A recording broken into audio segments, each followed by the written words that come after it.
जय नमस्कार दोस्तों, आप सभी का स्वागत है हमारे यूट्यूब चैनल रैपिड स्टडी में। तो आरआरबी एनटीपीसी की जो सीरीज चल रही थी उसके सेट नंबर 7 का हम सुपरफास्ट रिवीजन करेंगे। और साथ ही बता दें, इसकी पीडीएफ जो है वो आपको हमारे टेलीग्राम चैनल के माध्यम से आपको प्रोवाइड करवा दी जाती है, जिसकी लिंक आपको डिस्क्रिप्शन बॉक्स में जाकर मिल जाएगी। पहला क्वेश्चन है कि मकर बिलक्कू उत्सव जो है वो कहाँ पर मनाया जाता है। तो मकर बिलक्कू उत्सव जो है वो 7 दिन मनाया जाता है और सबरीमाला मंदिर में इसको मकर बिलक्कू त्यौहार जो है वो मनाया जाता है। ठीक है, और ये कब मनाया जाता है? तो मकर संक्रांति पर इसको सबरीमाला मंदिर में मनाया जाता है। कहाँ पर? केरल में। कहाँ पर? इसको केरल में मनाया जाता है। मलराया जो जाति जनजाति है इसके द्वारा इसको किया जाता है, जो कि भगवान अयप्पन को ये समर्पित है। बहुत ज़्यादा क्वेश्चंस पूछे जाते हैं दिल्ली पुलिस में, कि दिल्ली पुलिस में भी पूछे थे एंटी, और वर्तमान समय में एसएससी भी इनसे क्वेश्चन जो है वो करती है कि एक तो डे याद रखने हैं और वो किस भगवान को समर्पित मतलब होते हैं, ये बहुत इंपॉर्टेंट हो जाता है। आंध्र प्रदेश की बात कर लेते हैं। तो अंधे व्यक्ति को मैंगो मिला था और उसने किसको दे दिया था? तो दुर्गम्मा को दे दिया था। तो फ्लेमिंगो और दुर्गम्मा जो है वो आंध्र प्रदेश से संबंधित है। महामहिम और कंथूरी की बात कर लेते हैं तो ये तमिलनाडु के हैं। कर्नाटक की बात कर लेते हैं तो कंबाला, हुथरी, कावेरी संक्रमण, ये कहाँ के हैं? ये कर्नाटक के उत्सव के रूप में इनको जाना जाता है। विशु जो कि केरल का नववर्ष के रूप में जाना जाता है। ओणम जो कि 10 दिन इसको किया जाता है और ये भी केरल का है। अरट्टू जो कि श्री पद्मनाभम स्वामी मंदिर में इसको किया जाता है। निशागंधी, गंध किससे आती है? तो करेले से। केरल को हम करेले से हमेशा डिकोड करेंगे। ठीक है। पेनकुनी, और पेने की तरह नुकीला कौन है? तो करेला जो है वो पेन की तरह नुकीला होता है। How I become a Hindu, ये किसकी है? तो ये है सीता राम गोयल की। हिंदू कौन थे? राम जो हैं और सीता, ये दोनों ही लोग जो हैं वो हिंदू थे। ठीक है। How I become a Hindu. Kiran Bedi की बात कर लेते हैं तो फियरलेस गवर्नेंस इनकी बहुत फेमस पुस्तक है। इसके अलावा व्हाट वेंट रॉन्ग, ये भी इनकी पुस्तक है। परमहंस योगानंद की बात कर लेते हैं तो गॉड टॉक्स विथ अर्जुना। क्या? God talks with Arjun. ठीक है। द आइडिया ऑफ डेमोक्रेसी, ये किसकी है? तो सैम पुत्रोदा की ये है the idea of democracy. Court of India की बात कर लेते हैं तो रंजन गोगोई, जो कि चीफ जस्टिस ऑफ इंडिया रह चुके हैं, रंजन गोगोई। ठीक है। इनकी ये पुस्तक है। ब्रेव हार्ट ऑफ भारत, यानी कि ब्रेव हार्ट ऑफ भारत किसकी है? तो विक्रम संपत की ये पुस्तक है। मैकमोहन लाइन जो कि भारत और चाइना के बीच में बनती है। ठीक है, मैकमोहन लाइन, लेकिन ये किसके द्वारा लिखी गई है? तो जे सिंह के द्वारा ये पुस्तक है। अगर मैकमोहन लाइन किन दो देशों के बीच में है? तो भारत और चाइना के बीच में स्थित है। ईस्ट वेस्ट कॉरिडोर, जैसे नॉर्थ साउथ जो है वो जम्मू कश्मीर से कन्याकुमारी तक को जोड़ता है, इसी तरीके से ईस्ट वेस्ट कॉरिडोर होता है। वैसे ये जम्मू कश्मीर वाला ये तो सभी को पता है कि जम्मू कश्मीर से कन्याकुमारी को जोड़ने का काम जो है वो नॉर्थ साउथ कॉरिडोर का है। लेकिन ईस्ट और वेस्ट जो कि असम के सिलचर से होकर चलता है और गुजरात के पोरबंदर से, ठीक है, ये ईस्ट से शुरू होता है। असम का मतलब सिलचर जो कि असम में पड़ता है और पोरबंदर जो कि गुजरात में चलता है और ये वेस्ट में होता है। ठीक है। यहाँ असम है और यहाँ पर गुजरात है, तो ये ईस्ट से वेस्ट कॉरिडोर इसको कहते हैं। ईस्ट वेस्ट जो एक दूसरे को एक जगह पे इस तरीके से काटते हैं, तो इस जगह का नाम क्या है? तो एक दूसरे को ये झांसी में कट करते हैं। कहाँ पर कट करते हैं? झांसी में ये एक दूसरे को कट करते हैं। कौन सी महिला व्यक्तिगत को ओलंपिक में डबल मेडलिस्ट होने का सम्मान प्राप्त है? तो डबल मेडल ओलंपिक में किसने जीते थे? तो पीवी संधू ने जीते थे। 2016 में इन्हें सिल्वर से सम्मानित किया गया था और 2021 में इन्हें ब्रॉन्ज से सम्मानित किया गया था। बैडमिंटन की पहली मेडल जीतने वाली कौन है? तो साइना नेहवाल है, जिन्हें 2012 में बैडमिंटन में इन्होंने जो है साइना नेहवाल ने मेडल जीता था। ठीक है। पावर लिफ्टिंग की बात कर लेते हैं, जो कि पावर लिफ्टिंग आपने देखा होगा, जो वेट उठाते हैं उनको पावर लिफ्टर बोलते हैं। तो किस भारोत्तोलन शैली का उपयोग किया जाता है? तो डेड लिफ्ट बोलते हैं। ठीक है, क्या बोलते हैं? डेड लिफ्ट बोलते हैं। इसमें 2 स्क्वाट होते हैं, 3 बेंच होती हैं जिनको प्रेस किया जाता है। ठीक है, और कई तरीके की इनकी कैटेगरी होती हैं। आधुनिक ओलंपिक की बात कर लेते हैं तो इनमें 5 कैटेगरी होती हैं। एक तो होता है 61 मेल में, 73, 89, 102 और 102 प्लस। ये मतलब अलग अलग कैटेगरी में होती हैं, ठीक है। फीमेल की बात कर लेते हैं तो 49, 59, 71, 81 और 81 प्लस फीमेल में ये ओलंपिक में जो कैटेगरी होती है, इस तरीके की कैटेगरी, ये वेट की कैटेगरी होती है। मान लो किसी पर्सन का वेट जो है वो 49 kg है, मान लो फीमेल है एक, इसका वेट 49 kg है, तो सामने वाली जो पर्सन होगी उसका वेट भी 49 किलोग्राम वाली फीमेल से ही जो है वो ओलंपिक करवाया जाता है, ठीक है। या फिर वेट लिफ्टिंग बोल दें या फिर कुश्ती वगैरह जो है वो समान भारोत्तोलन के पर्सन से किया जाता है। द 40 मिनट रागा ये किसकी है? तो ये है अली अकबर खान की। किसकी? अली अकबर खान की, जो कि किससे संबंधित हैं? तो ये सरोद से संबंधित हैं और ये मेहर घराना से संबंधित हैं। किससे? मेहर घराना से ये संबंधित हैं। अमजद अली खान हो या फिर अली अकबर खान हो, ये दोनों ही जो हैं वो सरोद से संबंधित हैं। और इनकी एक रचना है कि इनकी अमजद अली खान की master of Hester, master on Hester. Hari Prasad Chaurasia की बात कर लेते हैं तो ये बांसुरी से संबंधित है। और एल्बम की बात कर लेते हैं तो ब्रीथ ऑफ गॉड, इनकी ये एल्बम है किनकी? हरि प्रसाद चौरसिया की। कॉल ऑफ द वैली की बात कर लेते हैं तो शिव कुमार शर्मा और हरि प्रसाद चौरसिया दोनों लोगों ने ही इन्होंने मिलकर कौन सा बनाया था? जर्नी विद ए 100 स्टिंग, ठीक है। इन दोनों लोगों के द्वारा ही ये एल्बम बनाया गया था। पंडित रविशंकर, जिनकी बेटी का नाम अनुष्का शंकर है, ये दोनों ही सितार से संबंधित हैं। इनका एल्बम है माई म्यूजिक माई लाइफ, किनकी? पंडित रविशंकर की। जाकिर हुसैन की बात कर लेते हैं, इनका एल्बम है ए life in music, A life in music. Zakir Hussain किससे संबंधित हैं? तो ये तबला से संबंधित हैं। गुलाम अली खान, ठीक है। ये देखो अली खान वाले जो है ना, ये कन्फ्यूज़न करते हैं बहुत ज़्यादा, जैसे अमजद अली खान है ना, और गुलाम अली खान है, ये बहुत ज़्यादा कन्फ्यूज़न कर देते हैं। तो ये किससे संबंधित हैं? ये सारंग से संबंधित हैं। किससे? सारंग वादक ये हैं। कौन? गुलाम अली खान। विशेष आहरण अधिकार को किस रूप में जाना जाता है? तो इसको पेपर गोल्ड, जिसको IMF की मुद्रा है एक पेपर गोल्ड, इसी को आहरण अधिकार के रूप में जाना जाता है। और इसकी शुरुआत जो है वो 1969 में शुरू होती है। इसमें 5 मुद्राएं हैं।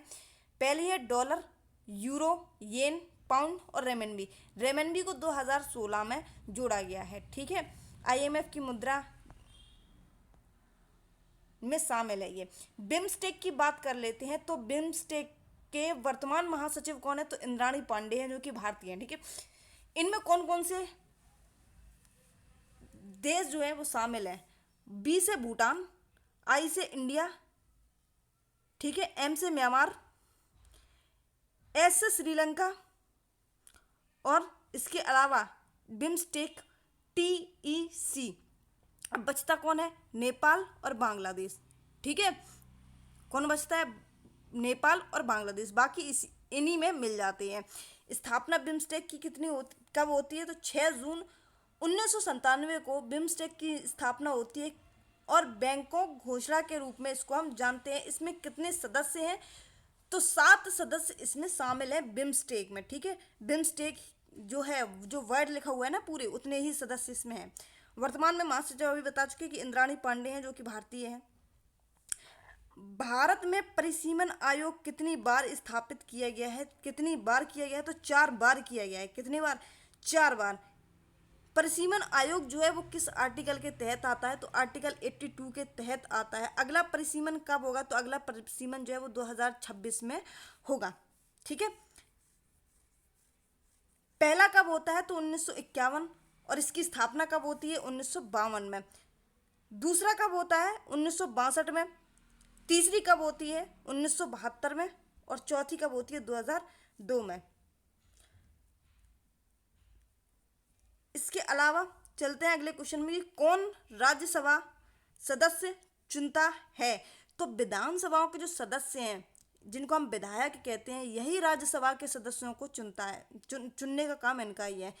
राज्यसभा सदस्यों की बात कर लेते हैं तो 1/3 सदस्य जो है वो प्रत्येक 2 वर्ष में रिटायर होंगे। स्थायी अंग की बात कर लेते हैं तो भंग नहीं होता है ये, जो राज्यसभा है इसको भंग नहीं कर सकते हैं। देखो, और इसके कार्यकाल की बात कर लेते हैं तो निश्चित नहीं होता है, लेकिन राज्यसभा के जो सदस्य होते हैं इनके 6 वर्ष कार्यकाल होता है। क्या होता है? 6 वर्ष जो है इनके सदस्यों का कार्यकाल होता है।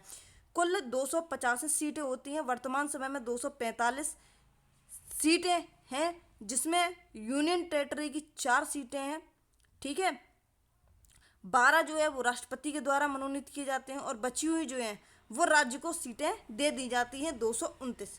ठीक है, 229 सीटें जो है वो राज्य को दे दी जाती हैं। लोकसभा में लोगों द्वारा कितने सदस्यों को प्रत्यक्ष रूप से चुना जाता है? तो देखो, अभी राज्यसभा में हमने बताया था टोटल ओवरऑल 250 होती हैं, 245 पर जो है वो चुनाव होते हैं 200, जिसमें 12 जो है वो राष्ट्रपति के द्वारा मनोनीत किए जाते हैं, 4 यूनियन टेरिटरी को दे दी जाती हैं और 229 जो है वो राज्य को दे दी जाती हैं। इसी तरह लोकसभा की बात कर लेते हैं तो 543 जो हैं इन पर चुनाव होते हैं और ओवरऑल अगर मैक्सिमम की बात कर लेते हैं तो 552 सीटें होती हैं, जिसमें राज्य को 530 सीटें दे दी जाती हैं और यूनियन टेरिटरी को 20 सीटें दे दी जाती हैं। और राष्ट्रपति के द्वारा जो है वो 2 लोगों का इसमें जो चुनाव है राष्ट्रपति के द्वारा वो किया जाता है। एससी और एसटी की सीटों की बात कर लेते हैं। ओवरऑल 131 सीटें होती हैं। पहली लोकसभा का गठन कब होता है? तो 17 अप्रैल 1952 में होता है और पहला सत्र जो है वो 13 मई 1952 को शुरू होता है। लोकसभा के लिए आयु कितनी होनी चाहिए चुनाव लड़ने के लिए? तो 25 वर्ष होनी चाहिए। ठीक है, first post the past system प्रणाली इस्तेमाल होती है इलेक्शन में। लोकसभा के इलेक्शन में कौन सी? First post the first past system. ठीक है, लेकिन राष्ट्रपति के चुनाव में कौन सी पद्धति इस्तेमाल होती है? प्रणाली या बोल दें या पद्धति बोलते हैं तो एकल संक्रमणीय पद्धति जो है वो राष्ट्रपति के चुनाव में होती है। सत्र के दौरान जो है कितने सत्र होते हैं? जैसे देखो, जब सत्र शुरू होता है तो संसद में पहला होता है प्रश्नकाल, ठीक है, जो कि 11 से 12 तक चलता है। फिर आता है शून्यकाल जो कि 12 से लेकर 1 के बीच में चलता है। उसके बाद में लंच हो जाता है 1 से 2 के बीच में और 2 से 6 के बीच में प्रस्ताव रखे जाते हैं। क्या रखे जाते हैं? प्रस्ताव। लेकिन जो सत्र हैं वो कितने तरीके के होते हैं? तो 3 तरीके के होते हैं। कितने? 3। और किस आर्टिकल के तहत आता है? तो आर्टिकल 85 के तहत संसद सत्र की बात करता है। पहला होता है बजट, दूसरा होता है मॉनसून और तीसरा होता है शीतकालीन। ठीक है, बजट जो है वो फरवरी से मई तक। आप सभी को पता है कि कई वर्षों से 1 फरवरी को बजट जो है वो पेश कर दिया जाता है निर्मला सीतारमण के द्वारा, जो वर्तमान समय में वित्त मंत्री के पद पर हैं। मानसून की बात कर लेते हैं तो जुलाई, अगस्त, सितंबर 3 महीने में जुलाई से लेकर सितंबर तक जो मानसून है वो आते हैं। और वैसे भी अगर बरसात जो है मानसून बरसात को बोलते हैं वो भी जुलाई में ही आती है। शीत की बात कर लेते हैं तो शीतकालीन सत्र कब आता है? तो नवंबर से ही तो सर्दियां शुरू होती हैं तो वो शीत में आ जाती हैं। ठीक है, तो शीतकालीन की बात कर लेते हैं तो नवंबर दिसंबर में। कम से कम कितने सत्र संसद के लिए ज़रूरी है कि वो करे? तो 2 सत्र जो हैं उसको करने ही पड़ते हैं। तीसरा सत्र बेशक ना करे, लेकिन 2 सत्र उसको करने ही पड़ेंगे। कितने माह के अंतर्गत? तो 6 महीने से ज़्यादा के बीच में उसका गैप नहीं होना चाहिए। कितने? 6 माह से अधिक का गैप नहीं होना चाहिए। राष्ट्रपति के अध्यादेश की बात कर लेते हैं तो 1, 2, 3 राष्ट्रपति का अध्यादेश कहलाता है। लेकिन गवर्नर के अध्यादेश की बात कर लेते हैं तो 213 जो है वो गवर्नर के अध्यादेश की बात करता है। अधिकतम कितने महीने तक रह सकता है? तो 6 महीने प्लस 6 सप्ताह तक ये रह सकता है। ठीक है, औरंगजेब के शासनकाल में किस कुलीन राजपूत को 7,000 का मनसब दिया गया था? तो मिर्जा राजा जयसिंह को कुल कितने मनसबदार दिए गए थे? तो लगभग 20 थे। कितने? 20 सूबे दिए गए थे और 33% जो मनसबदार हैं ये दिए गए थे। औरंगजेब की बात कर लेते हैं तो औरंगजेब क्या बजाते थे? तो वीणा वादक थे। क्या थे? वीणा वादक थे। और माता कौन थी इनकी? तो मुमताज जो है वो इनकी माता थी। किनकी? औरंगजेब की। ठीक है, इसके अलावा पत्नी कौन थी? तो दिलरास बानो बेगम, जिसको हम राबिया और दुर्राकी के नाम से जानते थे। ये दक्षिण का ताजमहल कहा जाता है दिलरास को, और दक्षिण का ताजमहल जो है बीवी के मकबरे को कहा जाता है। ठीक है, जो कि आजम शाह ने बनवाया था और इसकी डिजाइन जो है वो अत्तुल्लाह के द्वारा डिजाइन किया जाता है। अगला क्वेश्चन है, औरंगजेब के अधीन मुगल वास्तुकला का एक उदाहरण है तो कौन है? मोती मस्जिद जो कि दिल्ली में स्थित है, ये औरंगजेब के अधीन मुगल वास्तुकला का एक उदाहरण है। बादशाही मस्जिद की बात कर लेते हैं तो ये लाहौर में बनाई गई थी। बैतुल पुस्तकालय की बात, बैतुल पुस्तकालय जो है वो भी औरंगजेब के द्वारा बनाया जाता है।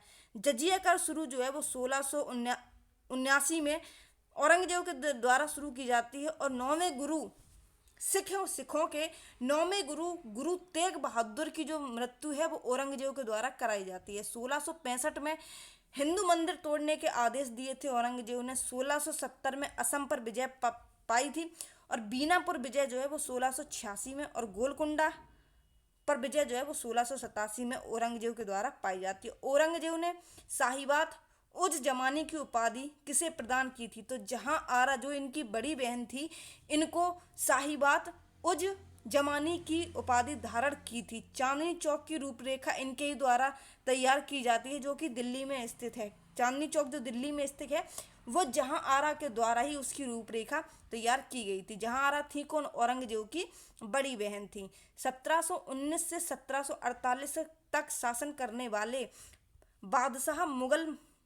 बादशाह मोहम्मद शाह रंगीला का वास्तविक नाम क्या था? तो शाह रंगीला किसके नाम से जानते थे शाह रंगीला को? तो रोशन अख्तर जो है इनको शाह रंगीला के नाम से जानते थे। इन्होंने 4 स्वतंत्र राज्य बनाए। पहला था हैदराबाद जो कि आसफ जहां थे, और अवध की बात कर लेते हैं तो सऊदत खां थे। बंगाल के कौन थे? तो मुर्शीद कुली खां थे। मथुरा की बात कर लेते हैं तो बदन सिंह जो है वो यहाँ के 4 स्वतंत्र राज्य बनाए थे जो यहाँ के देख रेख में काम करते थे। 1737 में बाजीराव ने दिल्ली पर आक्रमण किया था। कब? 1737 में। लेकिन 1739 में ईरान का नेपोलियन जो नादिर शाह था वो आता है कहाँ पर? दिल्ली में। सैयद बंदू की हत्या जो है वो मोहम्मद शाह रंगीला, जिसको हम रोशन अख्तर के नाम से जानते हैं, इसने क्या करवाया था? सैयद बंदू की हत्या जो है वो करवाई थी। बहादुर शाह जफर का साम्राज्य कहाँ तक फैला हुआ है? तो ये चांदनी चौक जो कि औरंगजेब की बड़ी बहन के द्वारा बनाई गई थी, जहां आरा जिनका नाम था, ये चांदनी चौक से पालम तक बहादुर शाह जफर का जो साम्राज्य है वो फैला हुआ था। इसके कार्यकाल की बात कर लेते हैं तो 1837 से 1857 तक इसका कार्यकाल चलता है। शायर कौन थे इनके दरबार में? तो मिर्ज़ा गालिब इनके दरबार में शायर का काम करते थे। 1857 की क्रांति के बाद बहादुर शाह जफर को रंगून में भेज दिया गया था। कहाँ पर? रंगून में इनको भेज दिया जाता है। अंतिम मुगल सम्राट कौन थे? तो यही थे कौन? बहादुर शाह जफर जो हैं ये अंतिम मुगल सम्राट थे जिनकी मृत्यु 1862 में हो जाती है। पश्चिमी घाट के बारे में बात कर लेते हैं तो ऊंचाई उत्तर से दक्षिण की ओर उत्तरोत्तर बढ़ती जाती है, और इसके अलावा पश्चिमी घाट जो है पश्चिमी घाट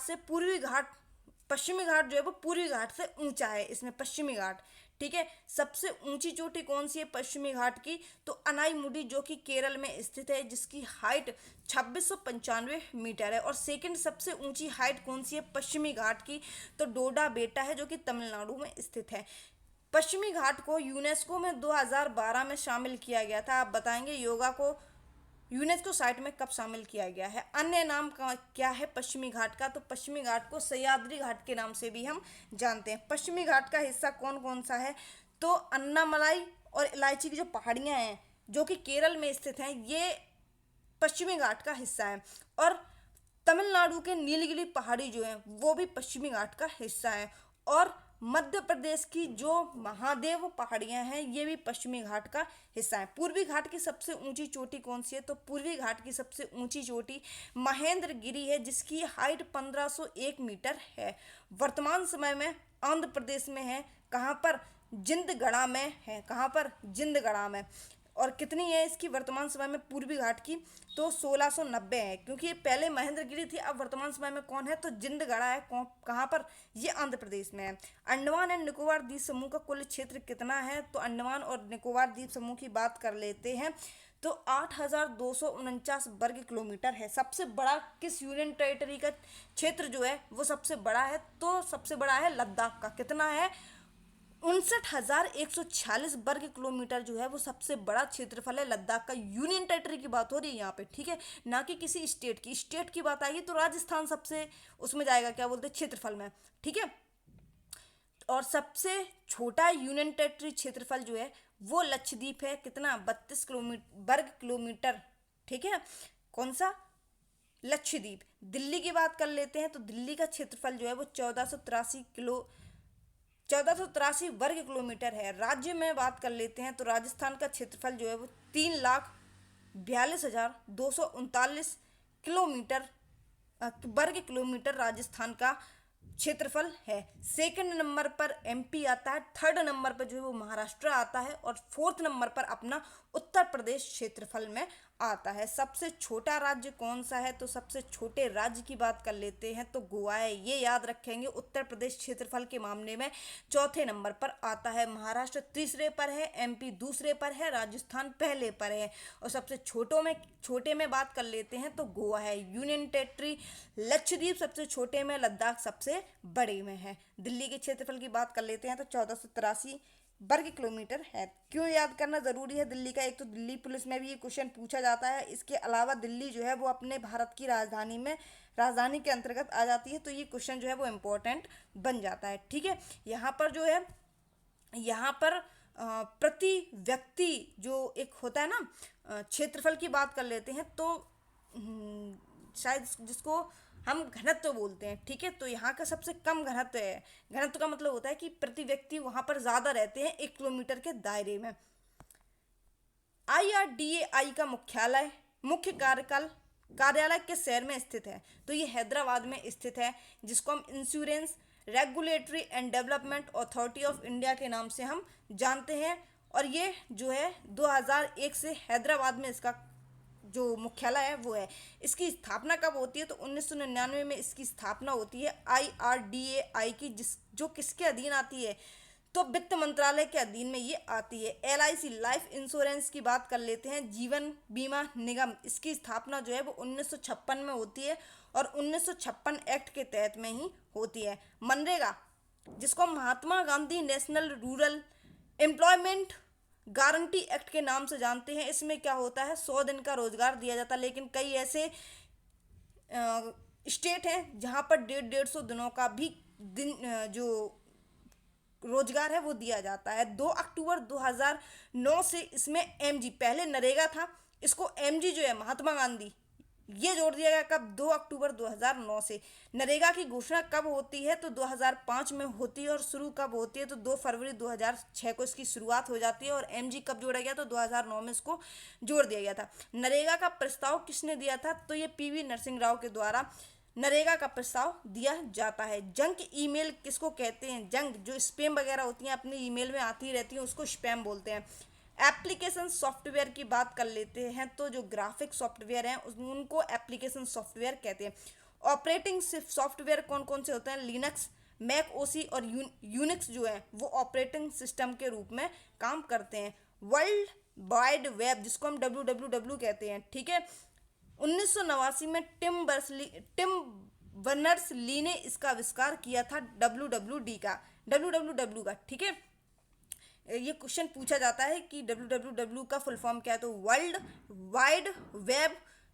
टिम बर्नर्स-ली ने इसका आविष्कार किया था 1989 में। बाकी मिलते हैं अपने नेक्स्ट वीडियो में, तब तक के लिए जय हिंद, बाय बाय।